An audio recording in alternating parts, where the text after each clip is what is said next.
Hello, how are you doing, and welcome back to Rock Cycle. Today we're talking about a video that I'm at least personally very excited for. I don't know about you, but I'm going to be going through and ranking the Linkin Park albums. Now this is really just a chance to talk about them a bit because they are my favourite band and they're just one of the most important and influential bands of the 21st century. And now we're going to be looking through all the albums. Now just because an album is low down on this list does not mean it's a bad album at all, because they are all great albums, but of course some albums have got to be lower down than the other ones.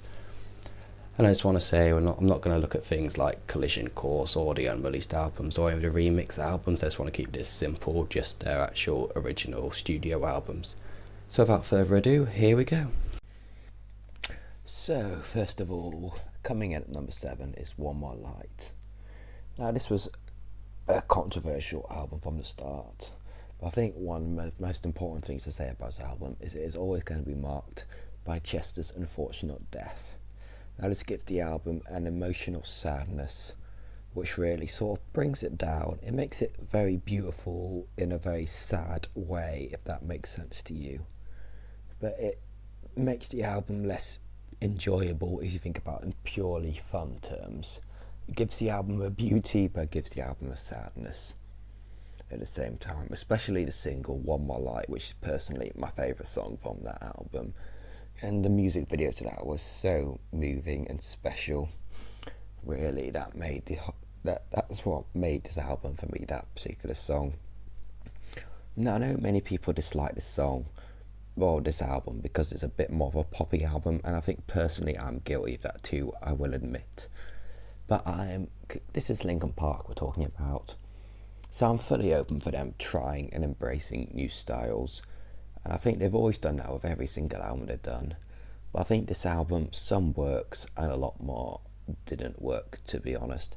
Some of the songs like One More Light was a bit of a soft rock, basically a pop rock, indie rock style song, which did work beautifully, and so did Good Goodbye featuring Stormzy. That was a great collab. But other songs on this album were not as good and did not work as well, to be honest. Like, it's decent pop rock songs, but it's nothing that grabs your attention. There's nothing that is amazing, and it's nothing to make you feel this is Linkin Park. Like, it's not a bad album, but it's not a great one at the same time. So it's like just a decent album. It's definitely an album worth checking out if you haven't heard it, and it's a lot of fans go into this hating this because it's basically a pop album from a heavy band, which fans are always going to hate. But I will say, go into this, give this a try and see what you think, because it's good music, but it's just a very different style of music. Okay, coming in at number 6 we have 1,000 Suns. Now, I think this album really had great variety and a good use of different styles, and I really liked how they explored them and looked into them in this album. But personally, I just really found this album was just missing something. To me, it was definitely a Linkin Park album, but it did not feel like a Linkin Park album exactly. It's hard to explain, and I can't quite put words on why that is. Yeah, I think it might just be because the songs aren't catchy. These aren't songs you really feel like when you're playing them that you sing along to them when they're blasting in your earphones. You don't want to scream all the words to them. So I think that might be why personally I dislike this album, just because I feel like I can't sing along to it as much. And I think this is definitely probably their most experimental album. I've read quite a few interviews and talks about his album. Like, even in one of their songs, like, they just used the sounds of a remote control toy car in this album. Like, definitely give them respect for having the balls to use sounds like that in this album, and I think it's definitely done well. It's a good album, but for them, when they have such a high standard of albums, this one didn't quite hit it. Definitely. I feel quite a few of the songs, because like, they're so experimental, the songs on this album weren't quite the structure of a normal song, if you understand what I mean. They weren't sort of like Linkin Park have always been strange music, to be honest, but they've always followed the basic structure of songs, and I feel this one went a bit too far away from that for it to really work, even though I know some songs have completely gone FU to song structure and been really successful. For example, Sicko Mode and Bohemian Rhapsody have been two of the most successful songs, well, of this year and of all time, and they have not followed any sort of structure. I'll say Waiting for the End was a very successful song from this album, but I feel the rest of the album was not as successful as a whole. I feel there's just all emphasis on this song. Number 5 is The Hunting Party. I feel like, well, Until It's Gone and The Final Masquerade are straight up bangers from this album. When they first got released, I had them on repeat, non-stop, constantly. I do find this album personally pretty similar to A Thousand Suns, and I think this was a good direction to take the band in. It was a different style of music, but at the core it was still definitely Linkin Park. And by doing this, it made it a bit of a less of a standout album. It was nothing too memorable. Exactly, like they took the band in a new direction, a new style, but it wasn't too much craziness going on, if you understand me. Like, it's a good album, they try new things, but it's just nothing like, they didn't get it as perfect as they had in the past.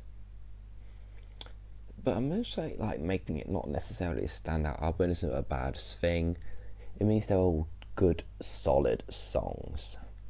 Like, they're not the best songs, they're just decent songs. And a decent Linkin Park song is, well, so much better than your average song. Number 4 is Living Things. Personally, I really like the direction they took the band in with this album, with much stronger electronic influences, because personally I really like electronic music, so I really enjoy this album. It had really powerful songs, like emotionally, like Castle of Glass. If you've seen the music video for that, you'll understand. It's not only a great, powerful song, but emotionally it makes you feel something. I think this album too, as well as having some really great songs like Castle of Glass, also has some much weaker songs which really held it back. They're not necessarily bad songs, they're just sort of average songs, and that's why I feel this album is not much higher, because the rest of the songs were like on level with Castle of Glass and some of the other singles from that album. This would be a top tier album. Number 3 is Minutes to Midnight. Now, this was definitely the first big change for the band, and it was definitely a softer change, which usually a lot of people hate, but I really like it because I think sort of the softer emphasis of songs gave it a lot more emotional power. It made you really feel things. There's so much more emphasis on like the piano and Chester's voice. You can feel the emotion through Chester's voice rather than the music itself, which I think works a lot better than just playing music to try and express to try and express emotions. Like, this album, I wouldn't even know what to define, what genre it is. It's kind of heavy piano rock in general, it's one of the most unique albums I've heard. And this album definitely has the biggest range of styles on it. Like, you go from songs like Bleed It Out to Hands Held High. They're all definitely great songs, and it shows how Linkin Park can do every style beautifully well.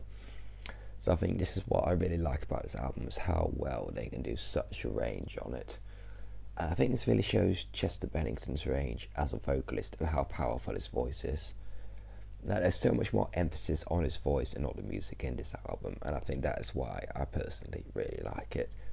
Like, honestly, there's not a single less than good song on this album, so that is why this is coming at number 3.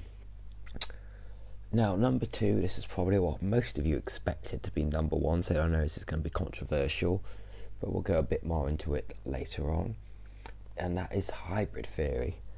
Now, this was an honestly amazing for a first album from a band. Like, at the time there was a lot of well established but fading genres, like such as punk and grunge rock, with bands like Nevada, who had all done very well, but they're sort of fading from relevancy. I feel those sorts of style Linkin Park took and built on them, and they combined them with so many different styles and genres of music, and they made those sorts of styles and genres of music relevant again. And this is the album that influenced music so much over the next few years. And it managed to have so many different styles and genres all condensed down into one little song. But it still felt like a song. It was still recognisable as a typical song, despite having all this going on within the song. And this alone makes the album one of the most important albums ever. And we're still seeing influences today, such as Bring Me the Horizon's most recent album, trying to combine so many different styles and genres of music into like a couple of songs. Now, I really find this album hard to talk about, because there's not much else to say besides it's just a brilliant album. That is just simply it. It is one of the best albums of all time. It is everything that you want to hear as a metal fan who is interested in not just straight metal, but combining metal with new and different genres. So it is really worth hearing, and I highly recommend you check this out if you have not for some reason. Now, number one, like this one, I feel like a few people may disagree with. They may put this as number two, but there's no denying this is a great album, but it is Meteora. Personally, this album means an awful lot to me. This is the first album I ever bought. First song I ever listened to properly was Numb on this album. This was like that song and this album is what got me into heavier music and alternative music. And if it wasn't for that, I probably wouldn't be listening to the music I am today. I probably wouldn't be even making this YouTube channel today if this album had not got me into that style of music. But nostalgia alone isn't why I'm putting this album number one. Personally, I say this took everything that was so great about Hybrid Theory being the most unique and experimental album of its day and perfected it. It is a really highly aggressive album and it requires your full attention. You can't just play the songs on this album and put them in the background. Like, if you have something like Breaking the Habit or Lying My Way From You playing in your headphones while you're trying to do work or whatever, you can't just have it in the background. You're like, they start playing and he's like, right, this grabs my full attention. I need to fully focus and appreciate this song. They're not background music. This is fully requiring your attention. I think, yes, this album is a bit similar to Hybrid Theory. I think Hybrid Theory to Meteora was the least change between albums, definitely. But I think this album took everything that was in Meteora and it just combined it so much better, and it felt so much more natural on this album. Because Meteora has a lot of different genres, but sometimes, like, when they sort of change between them, there's a bit of a stark jump, and this album felt much more like a natural flow. I think they perfected it after playing in Hybrid Theory. They knew what they wanted to do, and that was sort of the practice album for this album, which came out so they knew exactly what was going to go on with it. And this planning this list, I was trying to look through all the Linkin Park albums, so I found myself just having to listen to this whole album, and then I had to listen to it again and again, and just like everything I was doing in my day-to-day life, I had to just keep this album on again and again, just to appreciate how truly great it was. Every single song on this album is completely brilliant. Like, every single song on this album could be my favourite song of all time, except Session, just because that's an instrumental one, but that's fine. Besides that, every single song is brilliant. I think this album helped establish Linkin Park as one of the greatest bands of all time.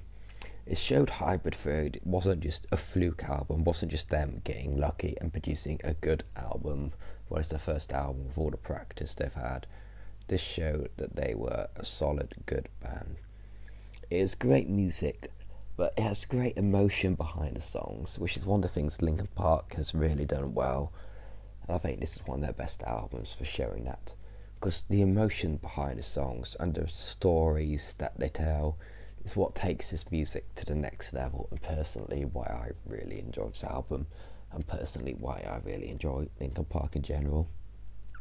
So yeah, that's why I say Meteora is number one.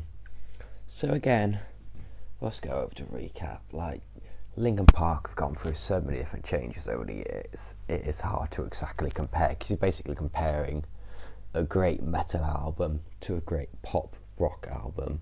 So when there's such different genres, it's hard to compare.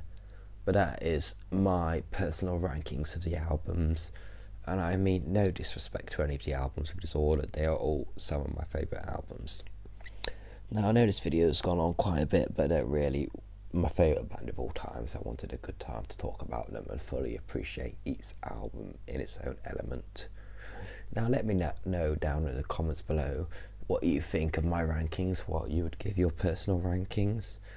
And if you want, you can like, comment or share and subscribe. It would mean a great deal to me if you